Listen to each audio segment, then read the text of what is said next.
Now we're heading down the way to the town of Silverton. I've never been here before, and I've driven up and down the I-5 100 times. Over 300 years ago, this area was occupied by two contiguous Native American language tribes, the Kalapuya and the Molalla. These tribes thrived there due to its rich soil and vegetation. And as time went on, timber drove the local industry. And the Silver Falls Timber Company was one of the largest sawmills of its kind in the world. Today, Silverton is a wonderful place with a ton of amenities and activities. The Oregon Gardens, Silver Falls State Park, shops and restaurants in downtown Silverton, as well as farms and vineyards. Speaking of restaurants, I want you to meet my new friends at the Silver Falls Brewery. This is Eric, one of the partners of the Silver Falls Brewery. Let's see what they have going on inside. This is the ale house at Silver Falls Brewery. We started construction, kind of took over a place back in 2016. A few years later, we already knew that we were too small, so we built onto it and added a full kitchen and an upstairs tasting room and a full production brewery here in 2020, 2021.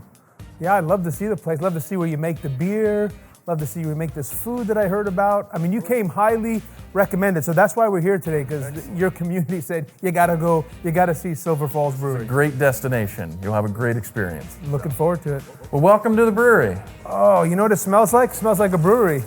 This guy looks like a brewer.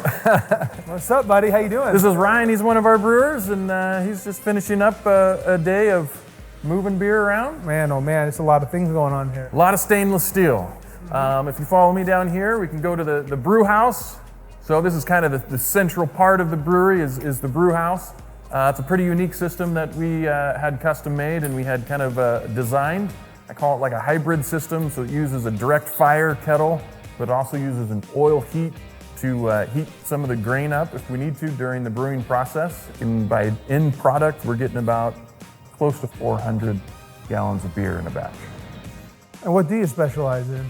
The beers that we make is a real kind of traditional, true to the profile of beers. We kind of lean towards a lot of German beers. So we do like a Marzen, we do Fest beer, we do a Doppelbock, but we still do Northwest IPAs, hazy IPAs, or Oregon Sunshine Hazy IPA is our #1 seller. With this brew system, we're able to do a big spectrum of the beers and being able to do different methods of brewing to be able to capture that traditional process of brewing beer. We still like that flavor that comes from like a kettle, a direct fire kettle. So I have to taste some of that flavor. Yeah.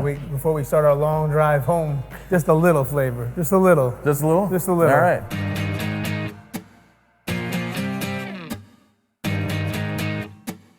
So that one that we talked about, now that first traditionally German beer. What we do have on year-round is what we call our 1933 Pilsner, which is a German-style Pilsner. And 1933 is significant to us because that is the year the state bought the first 100 acres around South Falls, and it's also the year of when Prohibition ended. So 1933 it is. Yeah. We need one for Eric. Let's do the Oregon Sunshine. There you go. It's Oregon our flagship Sunshine. hazy Yes, IPA. So this is our So you've got 1933. the 1933 Pilsner and the Oregon Sunshine hazy IPA. So, cheers. Oh man. See? That's Pilsner. Oh, that's a beauty. That's a beauty. So clean, so crisp, so flavorful. And what goes with good beer is good food. Oh man, are we talking like German cheese bread or schnitzel? Getting close, getting close. All right. So our chef, Paul, he created like a schnitzel sandwich that is a traditional German sandwich. We should go check it out. Let's go check it out, guys.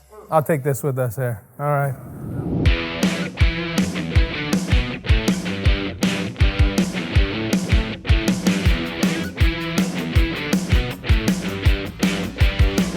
This is our pretzel and then our house-made beer cheese. So it is definitely a staple and a favorite here. Here, you break that side, I'll break this side. Ready? Oh yeah. And it's and it's fantastic. And it's actually made with our 1933 Pilsner. Is it really? The one that I'm drinking right now? Mm-hmm. Wow, that is rich. It's part of the 2 food groups of beer and pretzels. Yeah. Those pretzels are so perfect. And it's a great, hiking up at Silver Falls State Park. This is a great recovery meal. Beer's a great recovery drink. Oh, yeah. Yeah, you can't only get those certain B vitamins from that beer right there. That's right. Got to replenish it. So. And this is our German schnitzel sandwich that our chef Paul makes here in house. I wish you can smell this right now. And the sauce. You got to get it all with the sauce. Okay, I got the sauce on it right here. Wow. I love how light and crispy it is. It's been a great time. Thanks for coming out to Silverton and Silver Falls Brewery and get to share a little bit of history and some of the flavor that we capture. Well, you definitely captured the flavor. The food is just what you would have expected here. It's full of flavor, the atmosphere, fun, the staff, super kind, super hospitable. This place is the whole package. And the town. This town is so cool. I could have stayed there all day.